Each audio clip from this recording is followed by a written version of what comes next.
Timbalan Menteri baru nak bersuara pasal isu trend unboxing pengantin.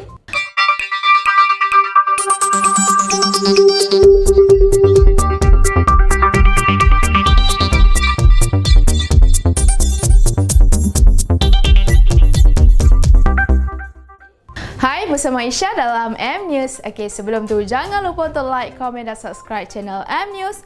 Macam biasa nanti Isha akan bagi love.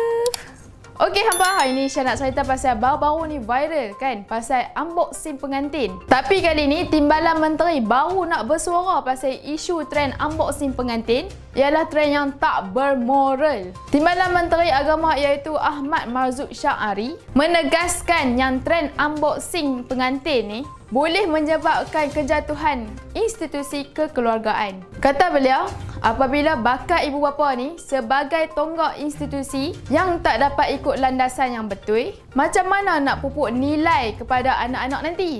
Dan juga, beliau menyeru supaya semua pihak yang berperanan ambil tindakan yang proaktif dengan mencontohi nilai keluarga Islam di dalam media sosial. Trend unboxing isteri ni viral apabila pengantin lelaki membuka aksesori pengantin sambil dirakam pengantin perempuan di depan cermin pada hari pertama perkahwinan mereka ni. Hampa tahu tak, benda-benda macam ni dah boleh bagi gambaran kepada semua orang perkara yang mereka buat sebelum malam pertama.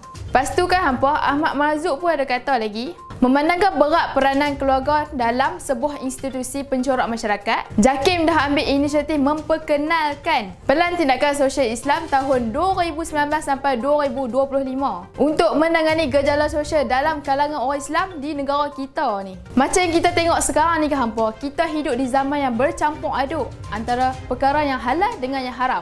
Betul tak? Jadi konten yang pelik-pelik tu dah dianggap biasa sebab media sosial ni dah diagungkan sepenuhnya untuk kumpul populariti dan semua orang nak kod follower. Benda ni sedikit sebanyak telah menjejaskan nilai-nilai institusi sebuah keluarga Islam dan menyebabkan pasangan suami isteri dah tak kisah pasal maruah sampai sanggup buka aib demi sebuah konten. Okey hampa, itu sahaja untuk kali ini. Untuk video-video yang lebih menarik, jangan lupa untuk subscribe channel ni dan jangan lupa untuk like, komen dan share. Okey, jumpa lagi. Bye.